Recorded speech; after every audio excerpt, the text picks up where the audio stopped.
Hey ho, here's your personal explanation why this makes no sense. So here's you, the attacker, okay?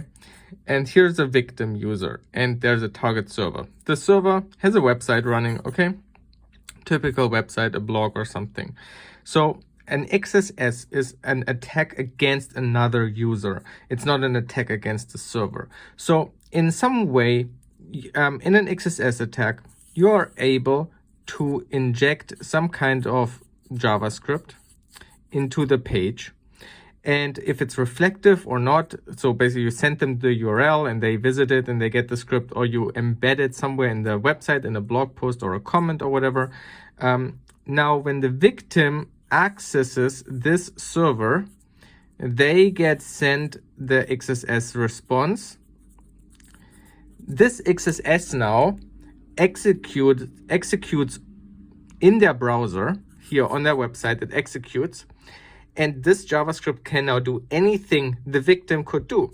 So if there are private comments or private messages, this XSS payload could now talk to the server to extract the messages, okay? This is what your XSS payload does. Now, the question about the localhost example. So you are, again, an attacker. You have a target server that has some kind of website, the bug bounty platform. They have some kind of URL, and they have a website with blog posts. And again, you have a victim that you want to attack. Now, what are you doing? So you found a domain, localhost.example.com, which redirects to localhost. So when you visit a URL, you are first asking the name server, DNS, where that server is. So you ask, hey, where's the blog?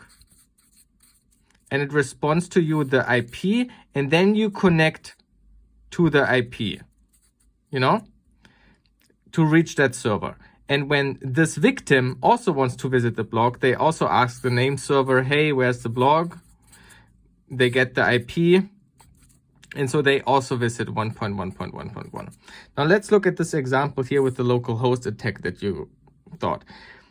When you found the localhost DNS name, you ask now, hey, where's the localhost address? You ask the name server, and they tell you it's on 127.0.0.0. So it's on localhost.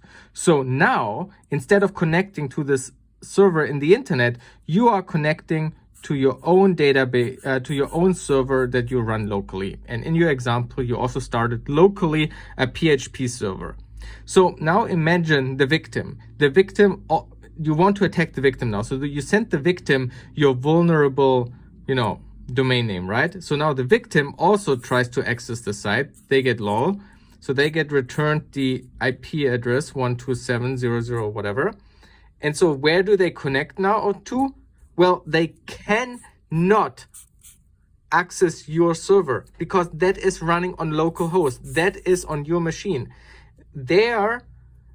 When they visit that site, they would try to access a server running on their own computer that does not exist. It just does not do anything.